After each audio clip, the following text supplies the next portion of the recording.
Hey folks, this is Vince with Dad's Gaming Addiction, and today we're going to look at Rumis, a game for 2 to 4 players for ages 8 and up, with the average playtime being between 15 and 30 minutes. This is an abstract block building game that'll task players with putting pieces onto the table or onto these boards in such a way that will score them the most points at the game's end. So with that being said, let's take a quick look at the components and see how the game is played. As far as your components go, you've got 4 sets of blocks, one of each color, and these pieces or blocks resemble Tetramino-like pieces. So if you've ever played Tetris before, or if you've ever played abstract games, then these shapes may look familiar to you. Over on the right-hand side, we have a turntable, as you can see, and inside this turntable fits one of these playing boards. They are double-sided, and each side represents a particular building plan that players will have to observe as they play the game. Before we go any further, it's worth talking a little bit about height restriction. Each board has a default height restriction, and you can actually find that information in the manual. So this is the Tambo or lodging board. So if we take a look at the manual here, with 2 players the height restriction is 2 blocks high, with 3 players it's 3 blocks high, and with 4 players it's 4 blocks high. Pretty simple stuff.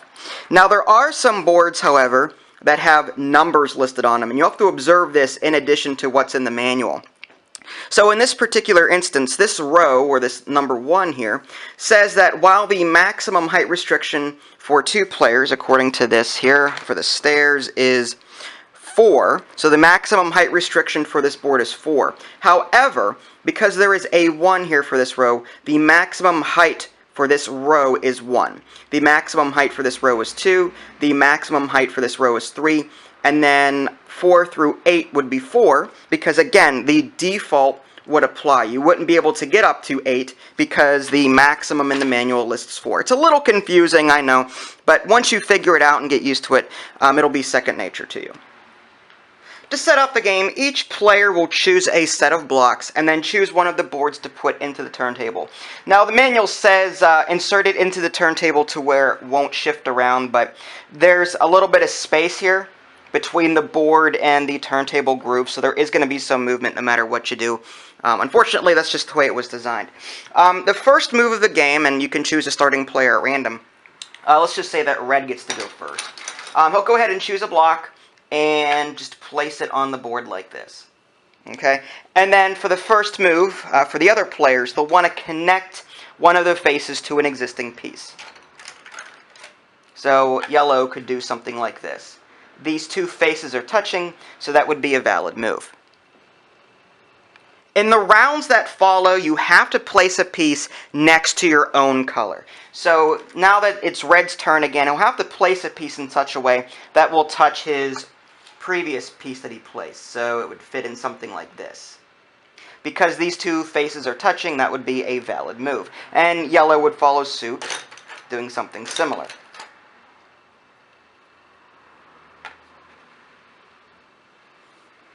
Now, it's something to note here. There are a number of different placement rules, but the big one that you'll want to observe, you have to place a piece in such a way where there is no hole underneath one of these pieces, like so. This would be illegal. So he'd have to do this, he'd have to play another piece. So maybe he'll do something like this.